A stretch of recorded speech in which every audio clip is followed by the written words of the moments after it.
मेरा नाम सोनू कंवर, कक्षा 7 है। कलयुग समाज के अशुभ लक्षण। कुटुंब कम हुआ, संबंध कम हुआ, प्रेम कम हुआ, मर्यादा कम हुई, लाज लज्जा कम हुई, विनम्रता कम हुई, समर्पण कम हुए, पुस्तक वाचन कम हुआ, खान पान की शुद्धता कम हुई, बाल कम हुए, कपड़े कम हुए, नींद कम हुई, घी मक्खन कम हुआ, पीतल तांबे के बर्तन कम हुए, भाई भाई का प्रेम कम हुआ, सत्य कम हुआ, अतिथि कम हुए, धैर्य कम हुआ, श्रद्धा और विश्वास कम हुआ, बड़ों का सम्मान कम हुआ और भी बहुत कुछ कम हुआ, जिससे जीवन सहज था, सरल था। संतान को दोष न दे। बालक या बालिका को इंग्लिश मीडियम में पढ़ाया, अंग्रेजी बोलना सिखाया, बर्थडे और मैरिज एनिवर्सरी जैसे जीवन के शुभ प्रसंगों को अंग्रेजी कल्चर्स के अनुसार जीना ही श्रेष्ठ माना।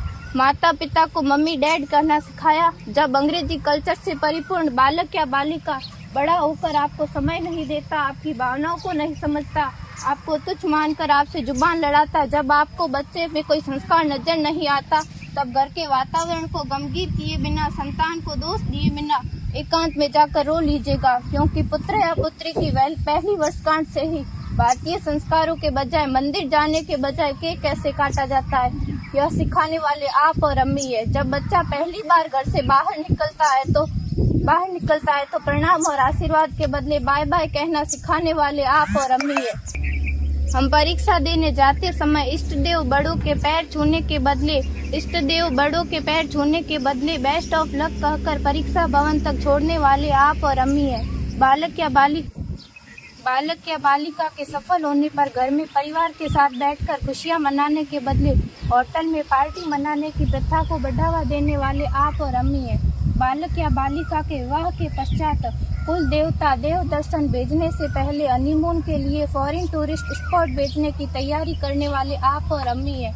ऐसी कई ढेर सारी अंग्रेजी कल्चर्स को हमने जाने अनजाने स्वीकार कर दिया है।